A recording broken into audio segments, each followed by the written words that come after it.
IVM.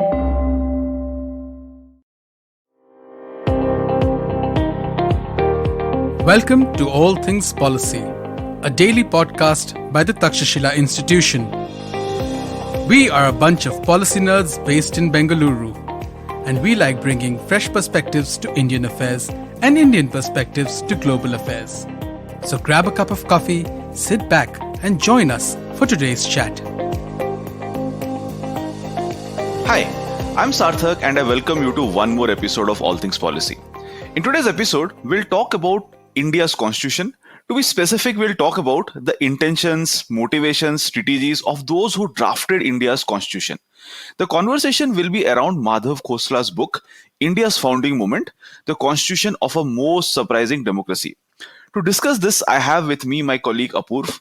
Apurv is a senior program manager with Takshila. He manages Takshila's flagship postgraduate program in public policy. Hi Apurv, welcome once again to All Things Policy. Hey, thanks, Sarthak. Thanks for having me again. So Apurv, you have been reading India's founding movement. In this book, the author talks about how and why democracy came to be chosen for India. And again, when we use the term democracy, it can mean a lot of things. If we have two democratic states, their institutions, designs, structures can vary. So Madhav Khosla focuses on different areas and analyzes the same. Right? He focuses on why we have codification of democratic principles, why India has an overarching centralized state. And again, how does the Indian constitution, address the issue of representation?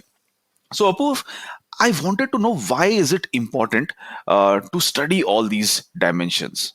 Thanks, Sarthak. It is extremely important to understand the very sort of dilemmas that the constitution makers were having in the initial years post-independent, because I think it is these dilemmas that give us the reason to understand and realize how difficult it was to sustain democracy in a country like India, where it was not destined that the democracy will sustain, right? And all of us know that, several obituaries were written on Indian democracy. So people said that India will break into several smaller countries like the Balkans, and there will be anarchy, and the law and order won't prevail. But here we are, more than 70 plus years of Indian democracy, 17 general elections, and we are a sort of a robust democracy. So keeping this idea in mind, I think it's very important to read such text, because it gives us a lot of answers to the questions that have not been addressed. And in the initial chapters, Madhav has sort of given us a context as to why this is important to read such a text and to understand what was going on within the Constituent Assembly debates, because the themes that he have spoken have been consistent in all the Constituent Assembly debates deliberation. So two reasons which Khosla gives to read, to understand and to delve into India's founding movement were these. First, that not much has been written on India's founding movement, especially when the constitution was drafted and India became republic. So he contrasts this with the 18th century American Revolution and French Revolution, which is actually regarded as a watershed moment in the democratic history of humankind. And you would remember that Federalist Papers were written, I think, around 15 or 20 years after American Revolution. So a lot has been written about French Revolution and American Revolution and what happened to those societies post that. But not much has been written on the India's founding moment. And founding moment is being defined as those crucial years when our constitution was drafted. And some of those frameworks which we will talk about were sort of inserted into the constitution so that India becomes a democracy, and the constitution morality, as Ambedkar would say, would sort of percolate into the society, because we had a society. Broadly, we still have that society where such constitutional norms won't easily sort of seep in.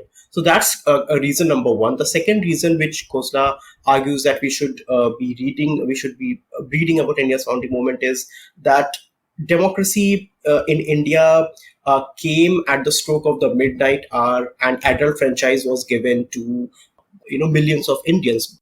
And this is quite important to understand, because whenever the adult franchise was given to the population, it was given at a certain level of education, wealth, and prosperity. In India, it came at a very early stage, and so this was what the big challenge of the constitution makers was, that here we are in a country where we don't have such conditions. So what are we going to give to the country, and what are we going to write in that constitution, so that we can compensate these I would say preconditions. So it is these two themes that run throughout the book, Sarthak. So, Abu, this is an interesting point.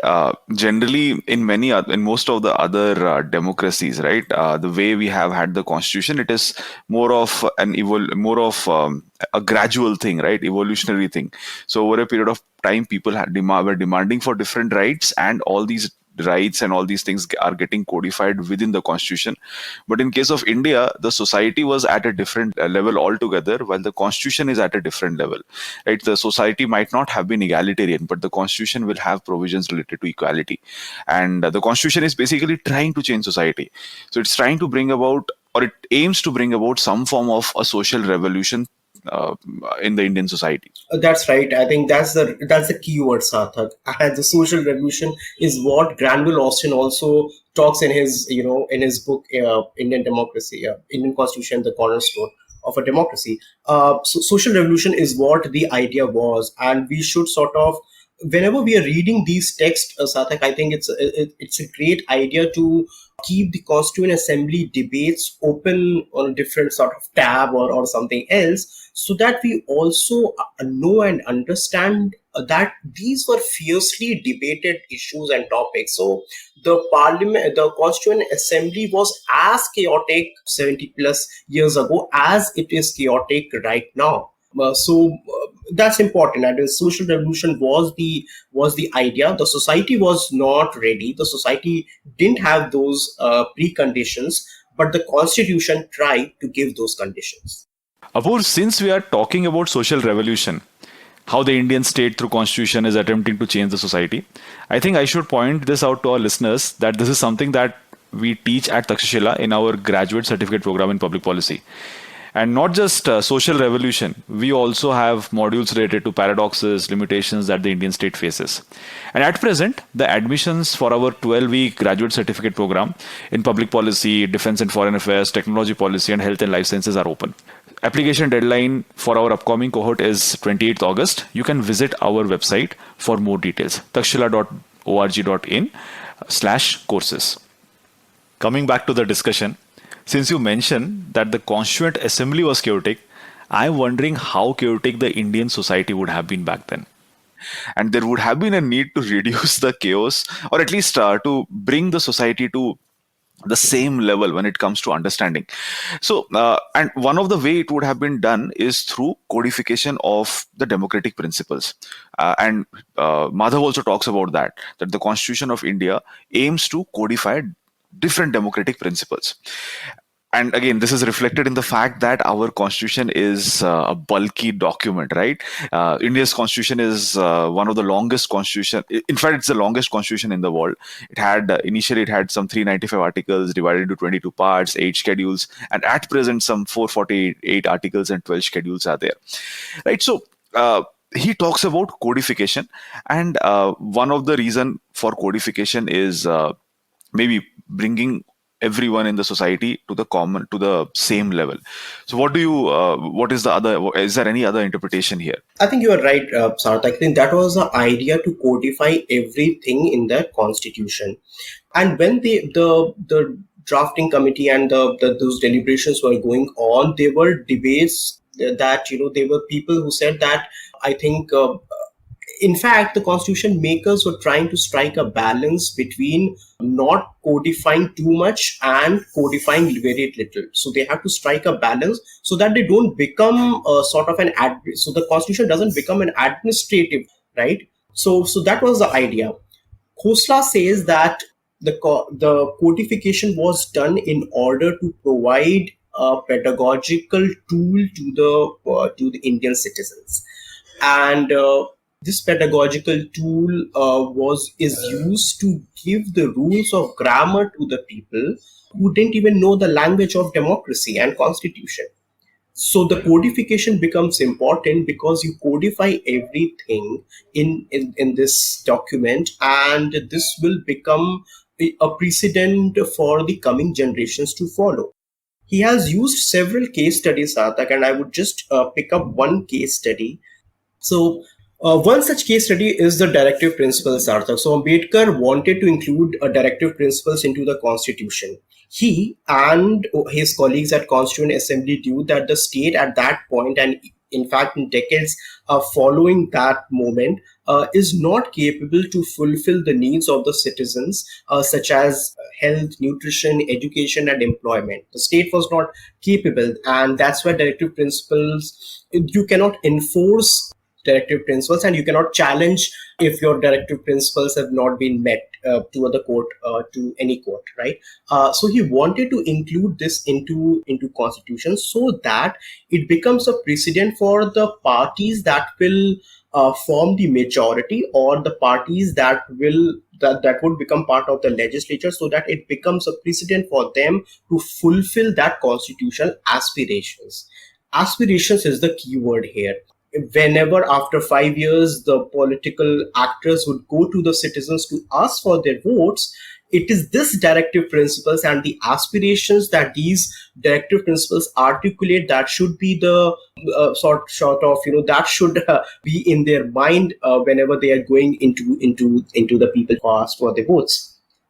So that becomes important, and broadly codification was important because if you codify this into your constitution, what you are doing is that in a society which has fault lines like India, you are giving a common language to every citizen and asking them to talk in that common language. Yes, Apoorv. So this is interesting because you mentioned one thing that codification can mean two things, and here we are trying to balance. One is you are using codification to control your people, your citizens. This was typically the case when the colonial powers were there. They came up with different kind of codes, IPC, CRPC, all these things they came up with. But the purpose at that point of time for codifying all these things was to control the people. But now what we are trying to do, we are trying to create one shared understanding, right? So the constitution, the frameworks of the constitution, they want to create a social welfare state. But for that, we need to have some common understanding, some shared understanding of the socio-economic goals. And all these things are part of the constitution, and especially the socio-economic goals are part of the directive principles for state policy. And the aim here is to ensure that the democratic institutions that are being set up, they will be guided by these socio-economic principles which are part of the directive principles. And these principles are not justiciable. The electorate, the citizens, they cannot take the government to the courts in case these are violated. But when there is elections, the electorate can hold the government accountable, right? So if the socio-economic principles are not being followed, then again, they might not vote for the candidate who is not following it. That's right, Sarthak. And I'm glad that you brought up IPC and CRPC, because IPC, CRPC, these are older sort of laws, right? And Government of India Act, the 1919 Act, the idea of these acts were to sort of control people, because it's a colonial setup and you had a foreign rule, so you need to control the quote unquote natives using these laws.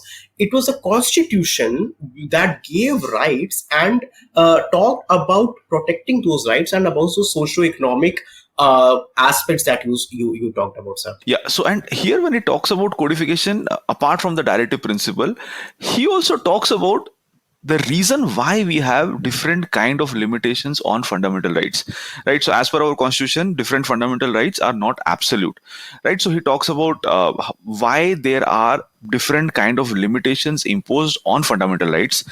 And if there are limitations on fundamental rights, we would assume that it is restricting our freedom.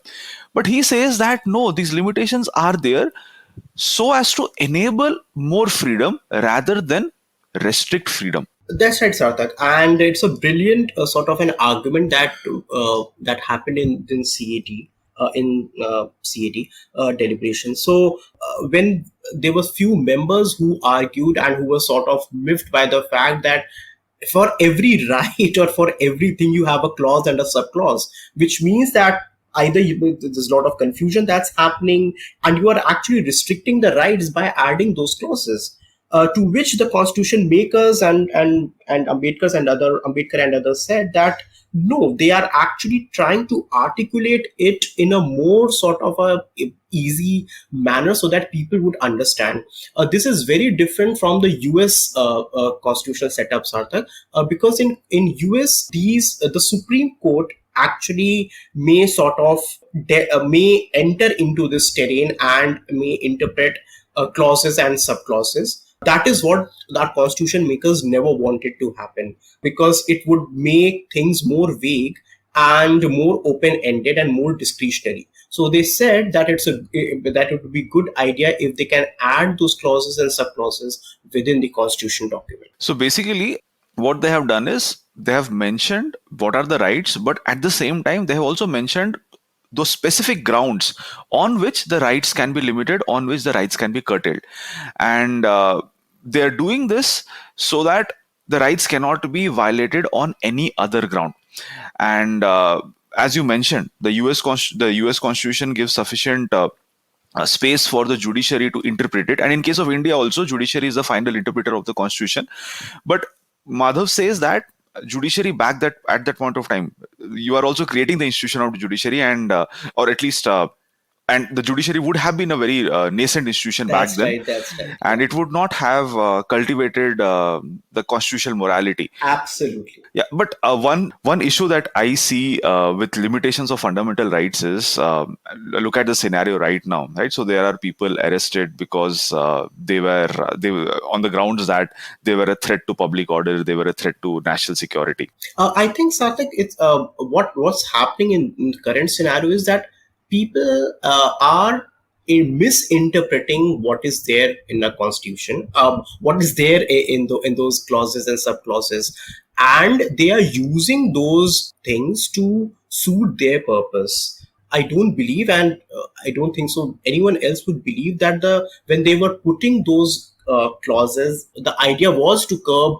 rights and freedom and civil liberties. The idea would have been to enhance these liberties, not to curb these liberties. Now, as the political environment and ecosystem changes and has changed, political parties have used and misused those elements, key elements, to suit their purpose. But we shouldn't. That's what misinterpreting means. They have misinterpreted what's there in part 3 of a constitution. Yeah. So apart from this, one more thing that Madhav Khosla talks about is how the framers of the constitution, they wanted to create. In fact, they have created India as a federal polity. But what we observe over a period of time is our polity has strong centralizing tendencies. And I mean, there are different provisions in the constitution which point to the same. The union government is stronger. It has, the number of subjects on which it can make laws. The concurrent list is under it. The different institutions that we have a integrated independent judiciary, and the states might not have sufficient role over there. The all India services, again, the union government appoints, recruits, trains them. So there are many features in our constitution which point to the fact that we have a strong centralized overarching state. What could be the rationale why the framers of our constitution went ahead with this? At the heart of this debate, Sarthak, are the fundamental sort of debate that political philosophers and scholars have been trying to resolve over the past several years. And the dilemma is between strong state, weak society, vis-a-vis weak state and strong society. At that point, there were fierce debates between two camps. In camp number one, we had Gandhi and an economist named Radha Kamal Mukherjee. And not many people would know about Radha Kamal Mukherjee. He actually wrote a book in 1923 which actually says which concurs to what Gandhi said in Hind Swaraj, that India should India should be not divided, but it's the Indian villages who should become the epicenter of all the governance and administration, and they should have their own ecosystems of administering themselves and run their own economies, and so on and so forth. So this was camp number one. On camp number two, we had Nehru and Ambedkar, and they too also had distinct views. So they said that this village republic and decentralization is not a feasible idea in India at that moment, because we had just sort of witnessed partition, and there were several fissiparous sort of elements that would sort of break India into smaller lands. So this is not a feasible idea. But Nehru said that apart from this, you need a strong centralized state that can bring in industrialization and modernity. And he was impressed by the Soviet, of course. I mean, at that point, he was impressed by Soviet model, but we knew that what happened to that model later on. But that's a separate sort of topic of debate. But Debate, yeah. yeah, so he was impressed with the Soviet model, that you have a strong centralized state which has its own political authority, and it is this political authority that can drive the modernization and industrialization. That was Nehru. Ambedkar's argument was very different, and I think it's quite interesting. He said that the Indian societies have so many fault lines, and especially he was talking about caste, that Indian society we can't depend Indian society to reform itself and to bring in democracy in India. So that's where he argued that it should be a strong state driven by constitutional morality that can bring in those reforms and can bring in the notions of citizenship, rather than divided into several caste groups, ethnicity, so on and so forth. So this was a fundamental debate that happened. We know which camp prevailed later on, Sarkar. Yeah. And this is interesting because Gandhiji wanted to have village republics. The villages should be independent. While Dr. Ambedkar, he had a different viewpoint about villages. He used to say that villages, what is a village? I mean, this is his quote. What is a village? But a sink of localism, a den of ignorance, narrow-mindedness, and communalism. Right? So Ambedkar wanted to change this thing, and village republics would not have been the solution for it, right? How do you basically reduce all these social evils, social practices, especially the caste-related prejudices that existed back then? So, I mean, that's the primary reason why we are having a centralized, overarching state rather than localized regional autonomous units. That's right, Prasad. I mean, think of this as an example that if someone has fever and you have two doctors, one is Mohandas Gandhi and the second is Ambedkar.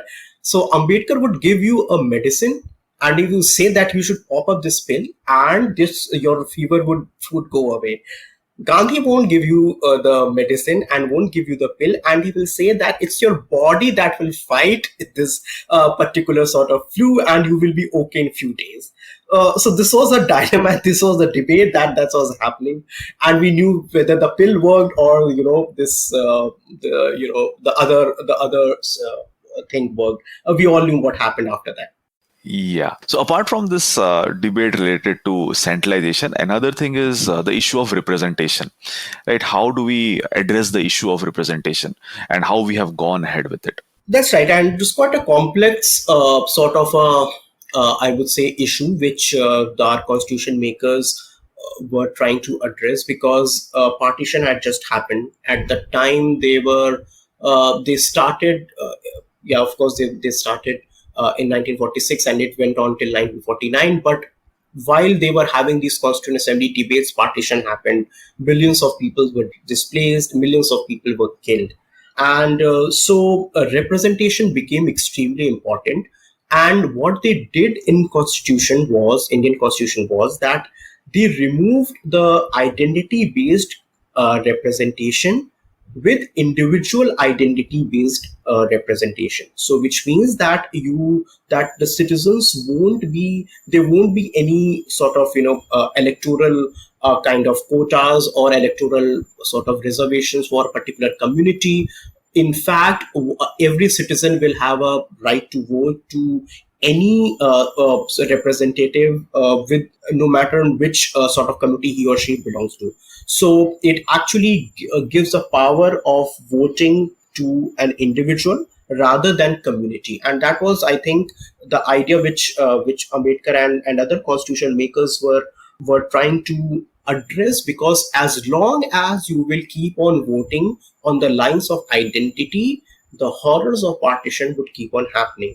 And from 1919 to 1947, they have used several sort of frameworks, Minto-Morley reforms, and several other kind of rules on the that sort of gave the power to vote on the basis of your identities, but that didn't work. And 1947 was a result and was an outcome of those experiments. So those experiments actually failed. That's why the constitution makers thought that it's high time that we should do away with all these identity based representation, and we should have an individualized kind of a representation. Yeah, so I mean, the experience of partition would have played a major role in the decision that we went ahead with. But also another thing, if you look at India and the diversity that is there in India, right? So if something like communal representation continues to exist, and given the kind of diversity we have in terms of languages, in terms of religion, caste, etc., so this would have become even more problematic in future. It could have sharpened communal differences, and it could have also hindered development in the long run.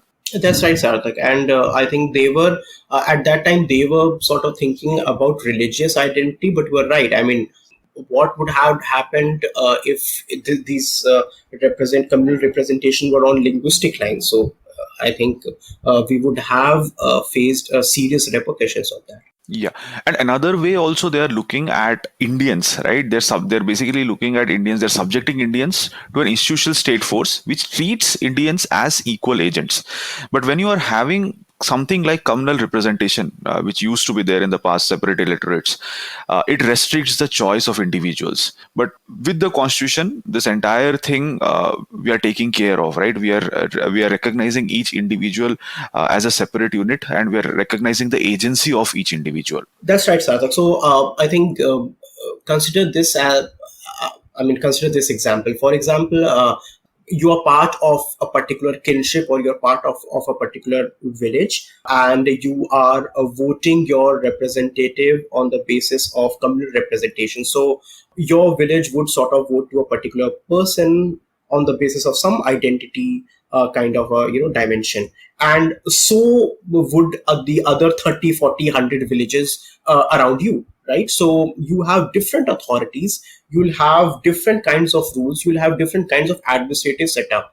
And a country as vast as India, where you have lakhs of Indian villages and these smaller sort of territory states and other geographical setup, this would have become extremely difficult to govern. But what these two frameworks, Sarthak, centralization, strong centralized state, and representation, they did was to lift you above your kinship, above your narrow allegiances to your community, to your sort of identity based affiliations, and make you as an Indian citizen. And so you are as empowered Indian citizen as other sort of villages or other co-villagers, and all of you are kind of a same sort of a citizen under a large umbrella called Indian democracy or Indian constitution. So this was a visualization, or this was a kind of a vision that the constitution had. Yeah. So basically, the framers of our constitution, they are rejecting communal representation. But here there is also a twist, because they reject communal representation, but they are allowing for caste-based reservations.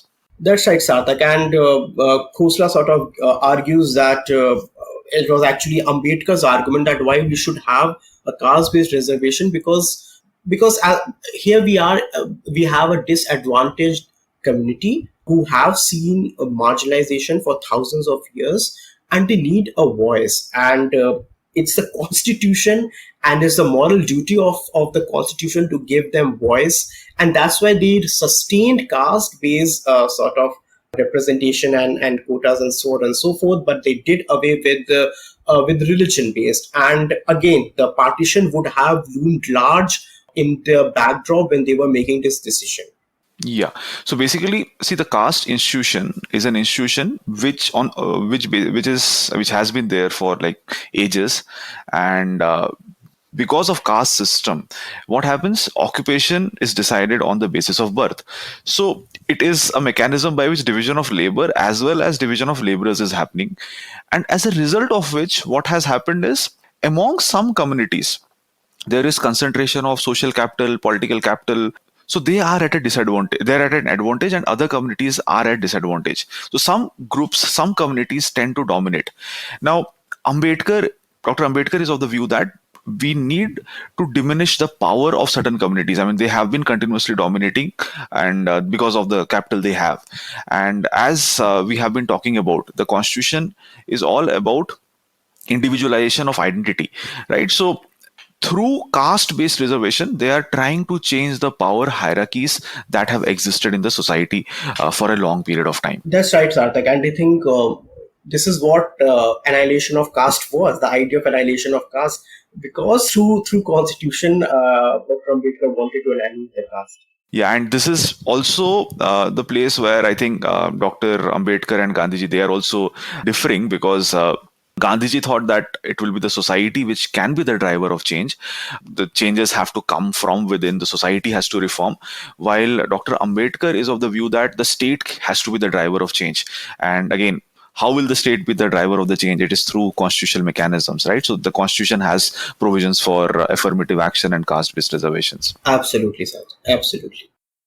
All right. So my concluding sort of remarks would be this, Sarthak, that I think it's extremely important to read Madhav Khosla's book, and our listeners should sort of definitely read this book to understand what happened, what were the dilemmas that the constitution makers were facing in those formidable years of Indian democracy. That's one. It is also extremely important to read such text. And when I'm saying such text, it could be a combination of books, and we can discuss this in a sort of later episode, Sarthak. So this and Ornit Shani's book, How India Became Democratic. So while Madhav Khosla's talk about the constitutional foundation, Ornit Shani's book talk about the institutional foundation, because that book talks about how the first General Assembly elections were held between 1951 and 1952. So it's extremely important to read such text, because it gives us an idea and understanding as to how democracy was sustained in our country. And this is what we started talking with, that how democracy sustained in a country where it was not destined to sustain. And we know that there are preconditions, and how these frameworks, these ideas try to set up those preconditions at the stroke of the midnight hour is what we should sort of learn, and we should sort of appreciate while reading these texts. It is also extremely important for emerging democracies around the world who are facing civil wars and other sort of struggles to learn from the Indian constitution making process, and how they can use some of these frameworks and try and bring in that democratic change in their countries. And I think some of these frameworks would be useful for these countries to help them set up their constitutions and try and bring in that constitutional morality that the Indian Constitution and Dr. Ambedkar spoke about. Thanks, Apurv, for summarizing this. Thanks to our audience for tuning in. We'll meet again in one more episode of All Things Policy. Thanks again. If you liked our show, don't forget to check out other interesting podcasts on the IVM network. You can tune into them on the IVM Podcast app, ivmpodcast.com, or wherever you listen to your podcasts. You can also follow IVM on social media. The handle is @IVM Podcasts on Twitter, Facebook, and Instagram. And hey, if you'd like to dive into Takshashila's research on technology, strategy, and economic affairs, check us out at our Twitter handle, at Takshashila INST or our website takshashila.org.in. I hope you enjoyed that show. If you aren't following us on social media, please do. We're IVM Podcasts on Twitter, Facebook, and Instagram. I'd like to thank the sponsors on the network this week, CET, Cred, and Global Victoria. We thank you so much for making all of this possible. So this week on Cyrus Says, Tapsi Pannu was recently featured in the Netflix original Haseen Dilruba was on. They discussed her experiences in Bollywood and a whole lot more. On Begin the Journey, Ashish Vidyarthi enlightens us with his wisdom on how one can get freedom from their own thoughts or insecurities when they communicate with others. On The Millennial Athlete, Tanvi and Shlok fill us in on all the drama from the world of sports with Wimbledon, Euros, and World Test cricket making headlines every day. On Postcards from Nowhere, Utsav Mamoria kicks off a new series, Beneath the Veneer. We travel to the Hashemite Kingdom of Jordan, where he takes us through his first experience of encountering the Red Sea. We have a brand new show, Misconduct. It's a true crime show hosted by Ragvi, a lawyer, and Nisha, a PR pro. They tell us about the story of Cyanide Malika, the lady who offered cyanide-laden sweets to women and after they died, loot their gold. On the Global Victoria Tech Talks podcast, we showcase some compelling new tech stories coming out of Melbourne. On one episode, Pawan Srinath speaks to Joe Agan from Nelnet International, where they discuss how the pandemic has affected the edtech sector and its evolution. Another episode has Varun Digirala talking to Ross Simons from Big Ant Studios about the gaming ecosystem and how they envision translating a sport to a game. And with that, I hope to see you again next week. Do you know Tamil? Tamil Puriyuma? Do your children enjoy great stories that inculcate good values? Hi, I am Ravishankar Balachandran and I host the Storytime Tamil podcast. I am excited to share a short story with great moral values every day. Listen to Storytime Tamil on the IBM podcast app, YouTube, or wherever you get your podcasts from.